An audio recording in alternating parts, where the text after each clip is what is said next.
खबर नई दिल्ली से सामने आ रही है, जहां इंडिगो और एयर इंडिया ने मंगलवार को फिर से अपनी कई उड़ानें रद्द कर दी हैं। विमानन कंपनी ने श्रीनगर, जम्मू, अमृतसर, चंडीगढ़ और 3 अन्य सीमावर्ती शहरों के लिए अपनी उड़ानें रद्द कर दी हैं। एयर इंडिया ने कहा है कि उसने जम्मू, लेह, जोधपुर, अमृतसर, भुज, जामगढ़, चंडीगढ़ और राजकोट के लिए आने जाने वाली उड़ान का संचालन रद्द कर दिया है। इंडिगो ने जम्मू, अमृतसर, चंडीगढ़, लेह, श्रीनगर और राजकोट के लिए अपनी उड़ानें भी रद्द कर दी हैं।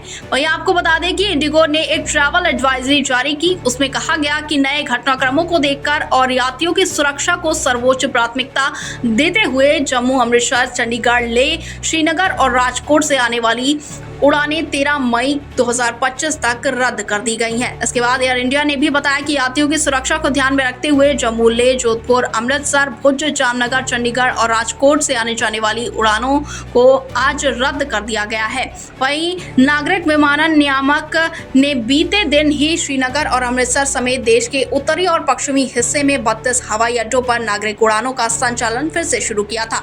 हालांकि सोमवार को सामा में ड्रोन की हलचल को देखते हुए कुछ सीमावर्ती शहरों के लिए एयर इंडिया और इंडिगो की उड़ानें रद्द करनी पड़ी। इससे पहले 9 मई को देश के 32 हवाई अड्डों को बंद करने का निर्णय भारत और पाकिस्तान के बीच सैन्य संघर्ष के मद्देनजर लिया गया। फिर 10 मई को दोनों देशों के बीच सीज फायर हो गया। इसके 2 दिन बाद यानी 12 मई की सुबह बंद हवाई अड्डों को फिर से शुरू करने का फैसला किया गया।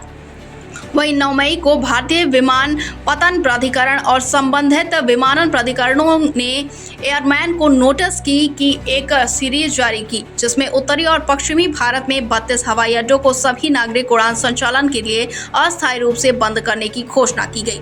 डीजीसीए ने एक विज्ञप्ति में कहा था कि परिचालन कारणों से ये पाबंदी 9 मई 2025 से 14 मई 2025 तक प्रभावी रहेगी। इन हवाई अड्डों में अधमपुर, अंबाला, अमृतसर, अवंतीपुर, भटिंडा, भुज, बीकानेर, चंडीगढ़, हलवारा, हिंडन और जम्मू शामिल थे। इससे पहले कम से कम 24 हवाई अड्डों को 10 मई तक नागरिक उड़ान संचालन के लिए बंद करने का आदेश दिया गया था।